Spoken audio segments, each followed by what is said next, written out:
O Senhor esteja convosco. Proclamação do Evangelho de Jesus Cristo, segundo Lucas.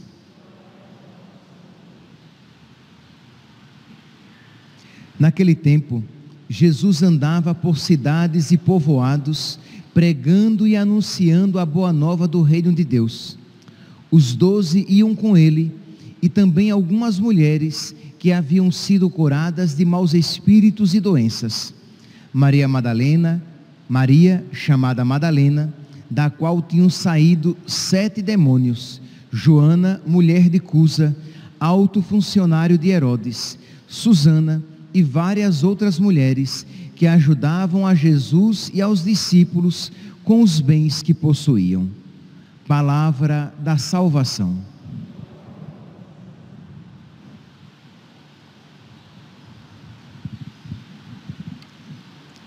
Caríssimos irmãos e irmãs, a primeira leitura de hoje, retirada da carta de São Paulo a Timóteo,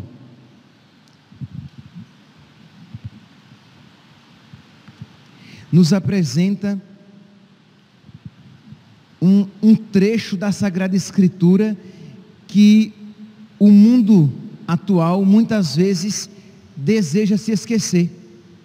Não é agradável aos ouvidos do mundo atual esta passagem em que São Paulo ele condena o desejo desmedido, desmensurado pelas riquezas do mundo.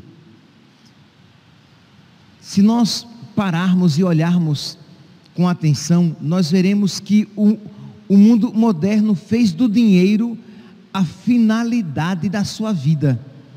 Nós educamos os nossos filhos para que eles tenham dinheiro, para que eles tenham um bom emprego, para que tenham dinheiro. Nós fazemos as escolhas da vida para que tenhamos mais dinheiro, sempre pensando em ter o dinheiro, em ter dinheiro cada vez mais. Se você for sincero, você verá que em alguma medida isso está presente no seu coração, e em alguma medida isso está presente nas pessoas que rodeiam você. O simples fato de pensar que você terá menos dinheiro no próximo mês, isso já tira a sua paz, já tira o seu sono. Eu não estou falando, pelo amor de Deus, que nós não necessitemos do dinheiro para viver. Só estou falando que quando o dinheiro é buscado com sofreguidão, com ânsia, o nosso coração perde a paz. E nós vamos colocando o dinheiro no lugar que cabe a Deus. Ele se torna o centro da nossa vida, a realidade ao redor da qual tudo gira. Giram as nossas escolhas, giram os nossos valores, giram os nossos ensinamentos, gira o nosso coração. Na primeira leitura, então, retirada do capítulo 6 da primeira carta de São Paulo, capítulo 6 da primeira carta de São Paulo a Timóteo, São Paulo ele faz essa crítica à comunidade que Timóteo estava à frente, estava sendo invadida por pessoas, por falsos profetas, por falsos pregadores, que estavam fazendo da religião um meio de alcançar dinheiro, de alcançar o lucro. Isto é, eles não estavam, além de eles ensinarem coisas nocivas à fé, além de eles propagarem ensinamentos errados, eles estavam buscando os seus próprios interesses, e não a glória de Deus. É diferente. Vocês lembram daquela passagem em que uns diziam que eram de Apolo, outros diziam que era de Paulo, e São Paulo diz: olha, o que importa é que o evangelho de Cristo seja pregado, seja você de Paulo, de Apolo, porque somos todos de Jesus. Então existiam rivalidades, mas São Paulo diz: mas o que importa é ser de Jesus, quer você seja de Paulo, quer você seja de Apolo. Mas aqui o contexto é diferente. Não são intrigas entre as pessoas. Aqui eles estão se utilizando da religião para alcançar o seu objetivo. A finalidade é ter dinheiro. E aí eles se utilizam, esses pregadores se utilizam da religião. Olha aqui, diz aqui São Paulo, versículo 6º, versículo 5º: daí é que nascem as invejas, contendas, insultos, suspeitas, intrigas entre os homens, com mente corrompida e privados da verdade, que fazem da piedade assunto de lucro. Se vocês pegarem em outras traduções, como por exemplo na Bíblia do Peregrino, vocês vão encontrar que fazem da religião assunto de lucro. Sem dúvida, grande fonte de lucro é a religião, mas quando acompanhada de espírito de desprendimento. Mas esses estavam fazendo da religião um caminho para alcançar os seus lucros, para ter cada vez mais posses, para ter cada vez mais dinheiro.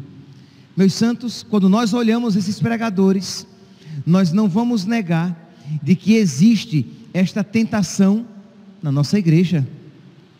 Isto é, quantas vezes as pessoas buscam Deus não por Deus mesmo, porque quando nós amamos uma pessoa, nós amamos aquela pessoa por ela mesma.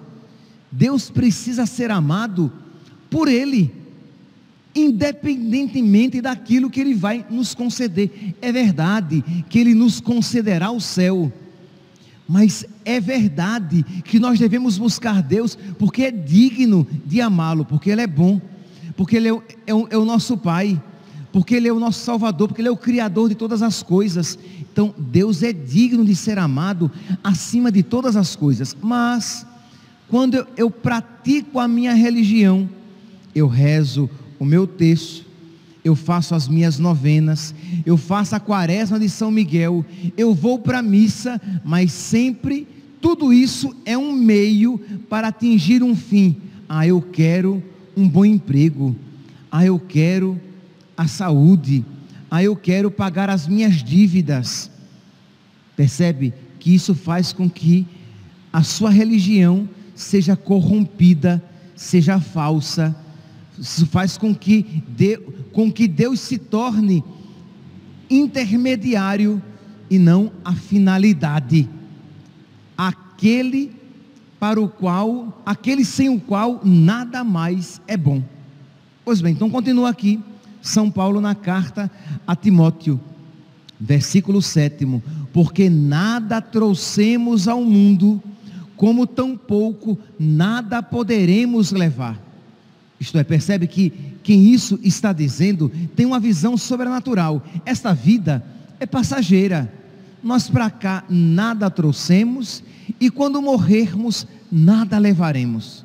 Então percebe que isso nos leva a uma atitude de desapego, que nós iremos usar os nossos bens, mas não seremos usados pelos nossos bens. Nós iremos ter coisas, mas não seremos tidos pelas coisas. Elas não nos possuirão, nós é que as possuiremos. Então essa soberania de quem usa das coisas, mas adora a Deus. Então continua São Paulo, e aí ele vai agora cada vez mais, ele vai tornando a realidade mais tensa. Agora no versículo 8º: tendo alimento e vestuário, fiquemos satisfeitos, porque os que desejam enriquecer caem em tentação e armadilhas, e em muitos desejos loucos e perniciosos, que afundam os homens na perdição e na ruína. Os que desejam enriquecer. Quando o mundo de hoje ouve isso, quase que até se revolta, porque diz: ah, mas eu quero enriquecer. Porque, vamos voltar para aquele que o dinheiro é a coisa mais importante, para aquela pessoa que tudo é feito e escolhido a partir da lógica do dinheiro. Imagine, há uns meses, eu conversava com um casal, não sei se provavelmente eram noivos, e que já namoravam há muito tempo, e já tinham feito coisas que não eram devidas, se amavam. Então, meus santinhos, vocês se amam? Nos amamos. Já namoram há quanto tempo? Há 5, 6 anos. Ótimo, maravilha. Você trabalha? Trabalho. Ela também trabalhava? Ok. Então, por que vocês não se casam? Ah, porque nós queremos ter, a resposta foi essa: nós queremos ter uma segurança econômica para depois casar. Quer dizer, está arriscando a vida na graça, cometendo pecados, mas só quando eu tiver dinheiro suficiente eu me caso. Mas, meu santinho, e se você morrer antes, em estado de pecado, que vocês se encontram? A carinha de paisagem ficaram para mim. Digo: vocês vão para o inferno pobres, né? Porque já que eles só vão se casar quando ricos, então tá bom, vocês vão para o inferno pobres. Percebe, meus santos? As pessoas, elas condicionam a sua vida, e as decisões são tomadas a partir do valor do dinheiro. Eu quero ter dinheiro. Pior ainda, quando você ouve: ah, não vou casar por quê? Porque eu não tenho dinheiro para fazer a festa. Meus santos, isso parece irreal, mas não é. Isso eu ouço ainda hoje, de pessoas que não se casam, que se ajojam, que se ajuntam, mas não se casam porque: ah, eu tenho um sonho de me casar na igreja e fazer a festa. E o que é isso? Que lógica é essa? Então, quando eu tiver dinheiro, aí eu busco a graça de Deus, eu me caso, eu vou poder me confessar e receber a Eucaristia, mas o mais importante é o dinheiro para eu fazer aquela festa, para eu comprar aquele vestido. Entende, meus santos? Você chega para uma pessoa e diz: vocês pretendem ter mais um filho? Não, mas fazem uso de anticoncepcional, de DIU ou de coisas piores. Por quê? Porque eu quero ter mais dinheiro, e se eu tiver mais filho, eu vou comprometer a minha vida financeira. Então eu mato os meus filhos na barriga para ter mais dinheiro no bolso. Porque é exatamente isso, quando uma pessoa recorre aos anticoncepcionais, ao DIU, a pílula do dia seguinte, para não perder a segurança econômica na sua vida, elas cometem esses pecados, mas elas não estão dispostas a perder o dinheiro. É por isso que eu dizia numa das missas por esses dias: vocês já imaginaram se chegaram um momento em que para que ser de Cristo nós precisarmos perder o dinheiro? O que é que você fará? Imagine se nós chegarmos a um momento em que se você continuar sendo cristão, católico, você vai perder, você não poderá mais fazer movimentação bancária, você não terá mais um CPF, você será retirado do mundo econômico. A pergunta é: o que você estaria disposto a fazer? A dizer: mesmo assim eu fico com Cristo? Ou você diria: ah, não, sem Deus eu posso viver, né? Mas sem dinheiro não. Mas eu acho que é diferente. Sem Deus é que nós não podemos viver. Pois bem, continua então São Paulo, e ele vai dizer: porque a raiz de todos os males, imagine que afirmação forte, a raiz de todos os males é a cobiça do dinheiro, e por se terem levado, e por se terem deixado levar por ela, muitos se extraviaram da fé, e se atormentaram a si mesmos com muitos sofrimentos. Meus irmãos, e aqui segue a leitura de hoje, mas que cada um hoje se faça essa pergunta: que lugar tem o dinheiro na minha vida? Será que ele não está tendo uma importância muito maior do que aquela que ela deveria ter? Será que para não perder dinheiro, e aqui quando eu falo dinheiro, é conforto econômico, segurança econômica, será que para não perder dinheiro, eu não estou perdendo Deus? Eu não estou perdendo aquilo que verdadeiramente importa? Então é um assunto chatinho para o mundo atual, porque nunca o mundo foi tão escravo e tão idólatra do dinheiro como hoje. Então nós precisamos parar, refletir e pedir a Deus que nos conceda a graça deste santo desapego, que Deus nos conceda a graça de nós adorarmos a Deus e usarmos o dinheiro. E um dos remédios para que nós sejamos libertos das garras do dinheiro, um dos remédios para que nós nos livremos da tentação da idolatria, é a caridade. O evangelho de hoje, ele diz que essas mulheres que acompanhavam Jesus, elas ajudavam a Jesus e aos discípulos com os bens que possuíam.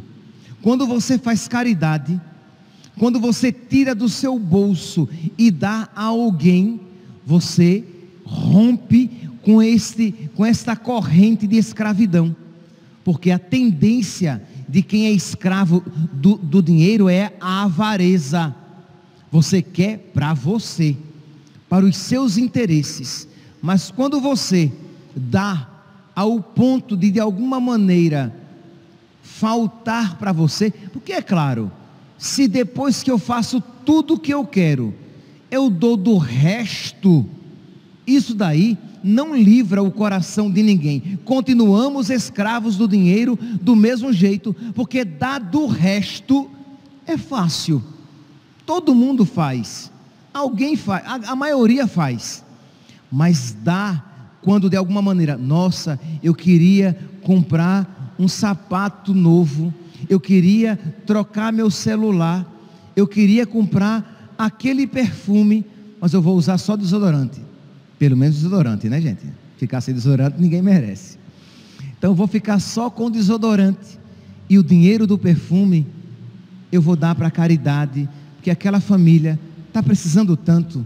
Eu posso ficar sem um perfume, eu posso ficar sem um sapato, eu tenho outros sapatos, estão velhinhos, mas eu limpo direitinho, dou uma encerada, não tem problema, mas eu vou dar esse dinheiro que eu iria comprar um sapato, aquela viagem, nossa, eu queria tanto fazer aquela viagem, mas imagine, que desapego, mas eu vou pegar o dinheiro daquela viagem e vou fazer esta caridade, porque fazer amigos, e com essa frase eu termino a homilia de hoje, aquela frase do evangelho: fazer amigo com a riqueza injusta, porque o dinheiro, ele sempre nos tenta a cometer aquela maior injustiça.